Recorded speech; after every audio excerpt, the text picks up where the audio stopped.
Hey, it's Clay, and this will be a video chart on ticker symbol CTHR. We will take a look at the 30-minute time frame. Real quick, what do I mean by 30-minute in case maybe you're new to charts? Instead of each one of these candlesticks here representing 1 day's worth of price action, which is what you would normally see, each one represents 30 minutes. So while this here may look like several days worth of time, it's actually today's price action broken down into 30-minute time slices. I like to this time frame that does a good job of telling the quote-unquote story of the price and then makes mapping out where levels of support and resistance a bit easier to see. Did this analysis on Friday, so that is where the green and red line annotations are coming from. But after today's price movement, definitely some updates need to be done. First, I'm going to do is a little house cleaning and just get rid of these lines here. Sure, these levels still pertain to the chart. They're just not relevant right now. And from a presentation standpoint, I don't want to risk causing clutter and confusion because there's lines everywhere. So let's try to keep this as clean as possible.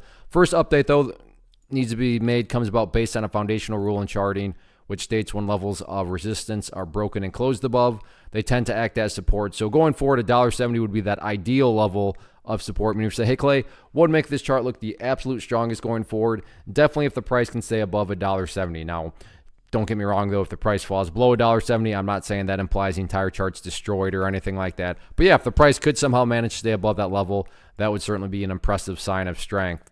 Taking a step back and looking at the chart from the bigger picture point of view, that is where the purple line there comes into play, the famous 50-period simple moving average.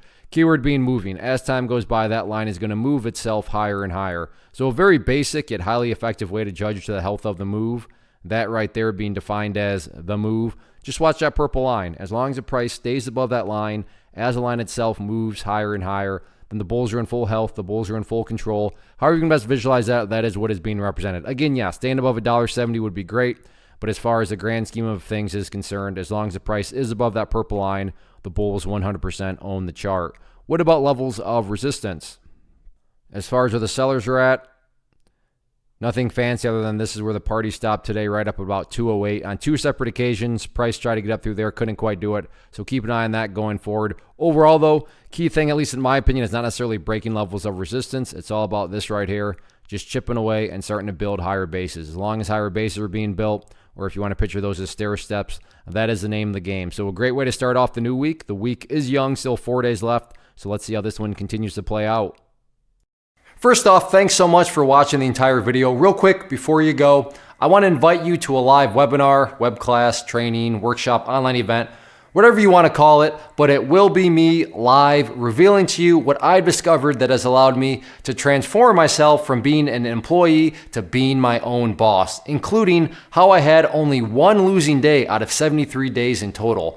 I'm going to cover 3 keys that have helped me unlock profitable consistency within the markets. The first key is super weird, but in a productive type of way. The second key is super awesome because it quite literally is wired into our DNA as humans, making it very easy to use. But in a cruel way, this becomes a pitfall for many traders. I'll explain it all though, including how to avoid the pitfall that it creates for some. And yeah, the third key, when you hear it, sounds way too good to be true, but it's not, and I'll show you how it all works. Then at the end, I open it up for a question and answer session that is, again, totally live. Even if you can't make the live session, please still sign up as it will be recorded, and you can go back and watch the replay that I will send you. Click the image on the screen or click the link down in the description box so you can get the date and time and claim your spot, which I should note is limited due to the fact that this truly is a live event. If you have any questions, let me know. If not, I'll be seeing you soon.